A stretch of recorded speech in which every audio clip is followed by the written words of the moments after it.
Mahigpit na seguridad pa rin ang ipinatutupad ng mga otoridad sa Manila North Cemetery habang patuloy ang pagdagsa ng mga tao doon upang bisitahin ang kanilang mga yumaong mahal sa buhay. Wala namang naitalang major incidents sa lugar simula pa kagabi. Ang buong ulat mula sa aming kasamang si Noel Perfecto.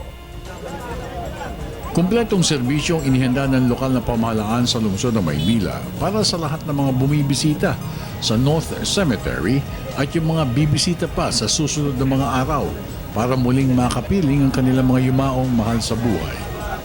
Bago pa man makatungtong sa loob ng mismo ng North Cemetery Complex, isang mahabang hanay ng mga police inspectors ang nagtitiyak na walang maipapasok o may pupuslit ng mga bagay na bawal sa loob.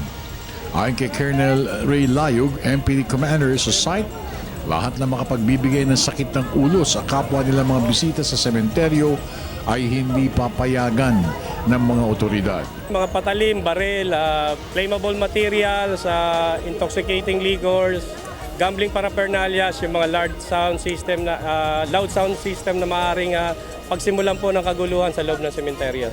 Lahat ng mga amenities gaya ng wheelchair, first aid centers para sa mga mangangailangan ng medical assistance, libreng tubig, masarap na lechon at napakarami pampasarap na bagay sa loob ng complex.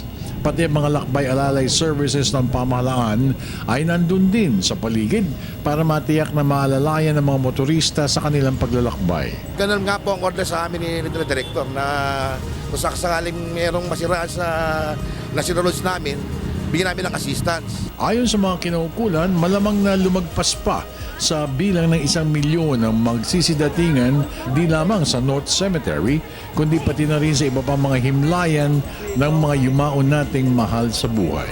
Para sa Telebisyon ng Bayan, ako naman si Noel Perfecto.